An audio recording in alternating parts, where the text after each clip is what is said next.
বিরিয়ানি আমরা কম বেশি সবাই পছন্দ করি। এটা একটি জনপ্রিয় খাবার। বাইরে থেকে কিনে খেতে গেলে অনেকটা পয়সা খরচা হয়ে যায়। তাই সেই পয়সাগুলো খরচা না করে সেই পয়সাগুলো দিয়েই যদি আমরা ঘরে বিরিয়ানি তৈরি করে নিতে পারি, তাহলে তো আর কোনো কথাই নেই। যত খুশি তত খাওয়া যাবে। বিরিয়ানি বানাতে আমি নিয়েছি বিরিয়ানি রাইস, আমি নিচ্ছি ৫০০ গ্রাম চাল। এবারে চালগুলোকে আমি ভালো করে ধুয়ে নেব। আপনারা যে কোনো ব্র্যান্ডের বিরিয়ানি রাইসটা নিতে পারেন।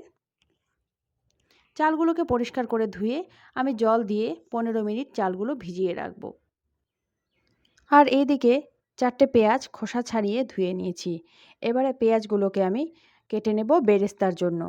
বিরিয়ানির জন্য যেটা খুবই প্রয়োজনীয় সেটা হচ্ছে বেরেস্তা। এই বেরেস্তাগুলো বানানো খুব সহজ আর কাটাও খুব সহজ। এই দেখুন আমি ছুরি দিয়ে একদম পাতলা পাতলা করে পেঁয়াজগুলো কেটে নিচ্ছি। সবগুলো পেঁয়াজ একইভাবে আমি কেটে নেব। দেখুন বন্ধুরা, সবগুলো পেঁয়াজ আমি কেটে নিয়েছি। ঠিক এইরকমভাবে সবগুলো পেঁয়াজ কেটে নিয়ে আমি রেখে দিয়েছি। আর এদিকে কয়েকটা আলু মাঝারি সাইজের খোসা ছাড়িয়ে ২ টুকরো করে নিয়েছি। দিয়ে দিলাম লবণ, হলুদ আর কাশ্মীরি লঙ্কার গুঁড়ো। এগুলো দিয়ে আলুর মধ্যে ভালোভাবে মাখিয়ে নেব।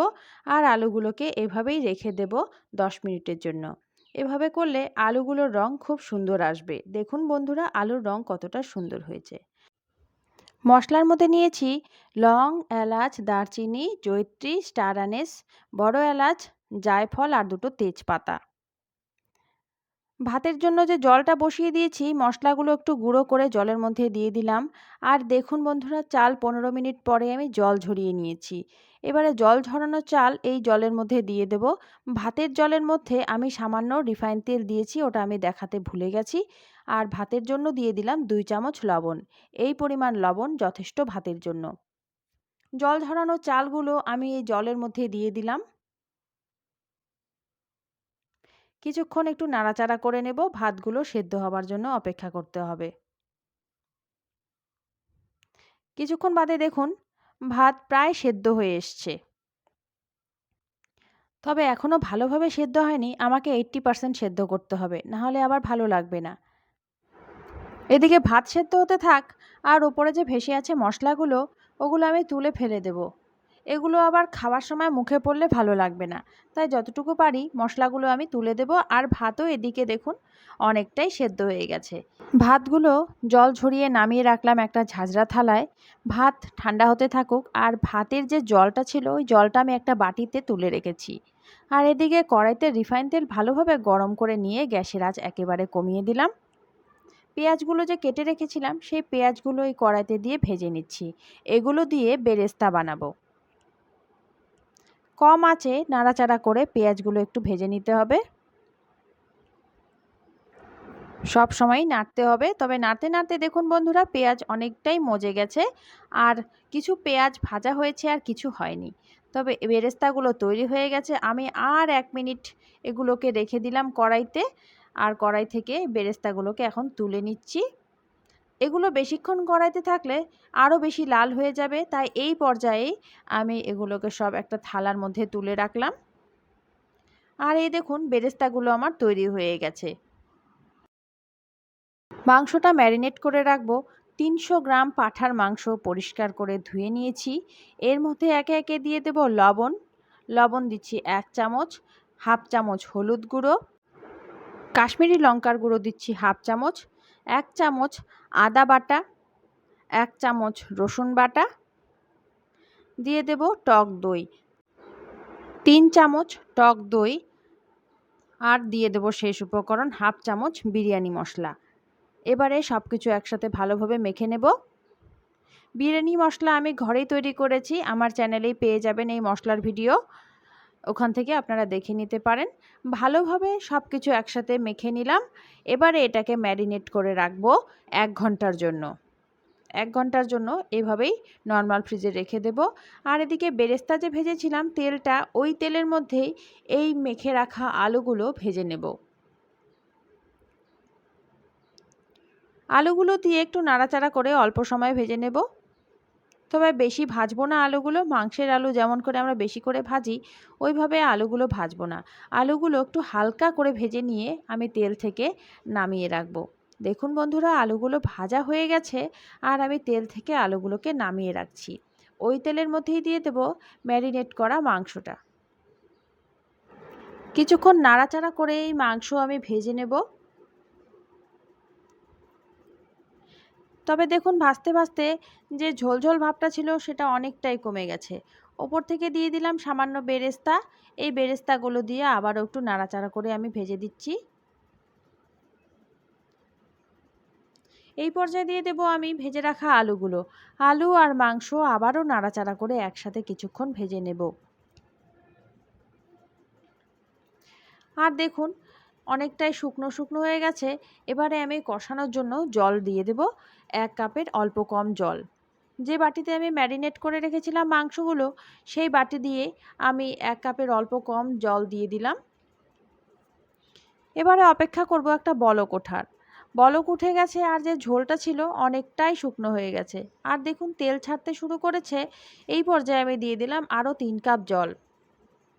এটা পাঁঠার মাংস, সেদ্ধ হতে সময় লাগবে, তাই ভালোভাবে কষিয়ে নিলে তাহলে এটা খেতে ভালো লাগবে আর বিরিয়ানির মাংস শক্ত ভালো লাগে না। ঝোলটা বলক উঠে গেছে আর সবগুলো মাংস আলু ঝোলসহ আমি প্রেসার কুকারে দিয়ে দিলাম। 4টে সিটি দিয়ে ভালোভাবে মাংস সেদ্ধ করে নেব। 4টে সিটিতে আলু মাংস ভালোভাবেই সেদ্ধ হয়ে যাবে।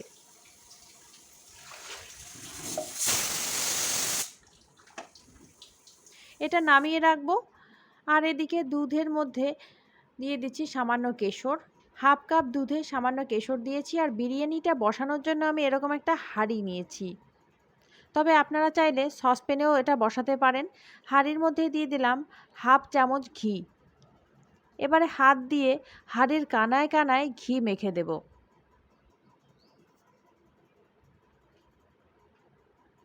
আর এদিকে দেখুন মাংসটা আমি প্রেসার কুকার থেকে নামিয়ে নিয়েছি, ঠান্ডা হয়েছে আর ভালোভাবে সেদ্ধ হয়েছে।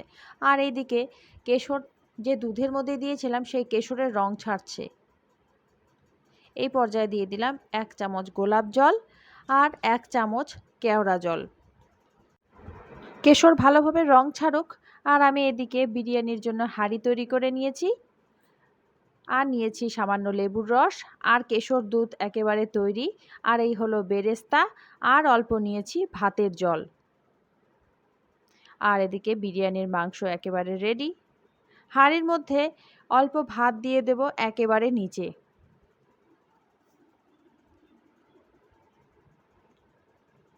এবারে আলুগুলোকে দিয়ে দেব তার উপরে।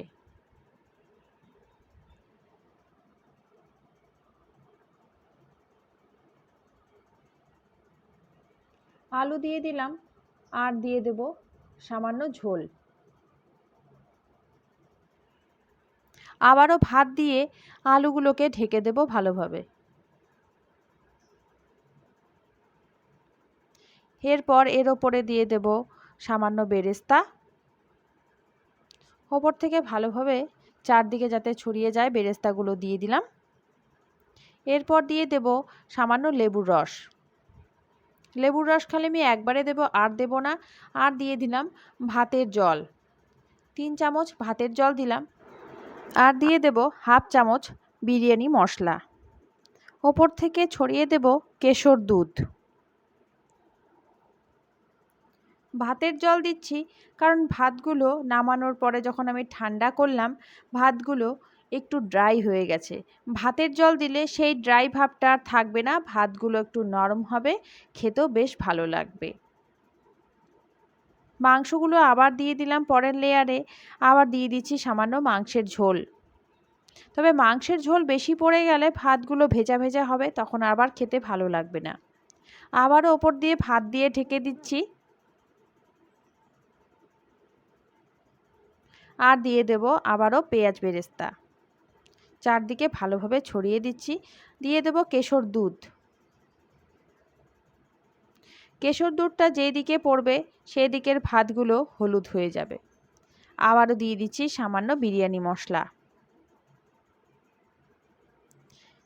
এর পরের লেয়ারে আবারও যতটুকু মাংস বেঁচে আছে ওগুলো আমি দিয়ে দিচ্ছি। সামান্য মাংসের ঝোল দিয়ে দেব। আবারও ভাত দিয়ে সম্পূর্ণটা ঢেকে দেব।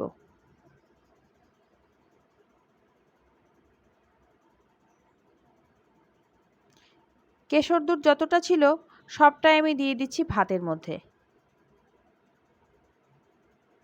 আবারও পেঁয়াজ বেরেস্তাগুলো সবগুলোই দিয়ে দিচ্ছি ওপর দিয়ে ছড়িয়ে। এবারে দিয়ে দিচ্ছি আবারও হাফ চামচ বিরিয়ানি মশলা। দিয়ে দেব 1 চামচ ঘি। ঘি সবশেষে দিলাম ওপর দিয়ে। এবারে ঢাকনা দিয়ে রাখবো। আর এদিকে একটা তাওয়া হাই ফ্লেমে 5 মিনিট আমি প্রিহিট করে নিয়েছি। হাঁড়িটা বসিয়ে দেব আর গ্যাসের আঁচ একেবারে কমিয়ে দেব। হাঁড়ি বসানো হয়ে গেল আর ওপর থেকে একটা শিল চাপা দিয়ে দিলাম যাতে ভেতরের গ্যাসটা বাইরে না আসে, আর এভাবেই রেখে দেব 15 মিনিটের জন্য। 15 মিনিট পরে দেখুন বিরিয়ানি তৈরি হয়ে গেছে। আমি হাঁড়ির ঢাকনাটা খুললাম। বিরিয়ানির গন্ধে সারা ঘর যেন একবারে ম ম করছে। বিরিয়ানিগুলো আমি প্লেটে নামিয়ে নিলাম। দেখুন বন্ধুরা কতটা সুন্দর হয়েছে বিরিয়ানিটা। রেসিপি ভালো লাগলে এভাবে অবশ্যই একবার ট্রাই করে দেখবেন। নতুন বন্ধু হয়ে থাকলে জয়িতার রান্নাঘর সাবস্ক্রাইব করার অনুরোধ রইল। ভিডিওতে লাইক দিয়ে দেবেন, প্রচুর প্রচুর শেয়ার করবেন। সবাই খুব ভালো থাকবেন। খুব তাড়াতাড়ি চলে আসবো আরও একটা রেসিপি নিয়ে।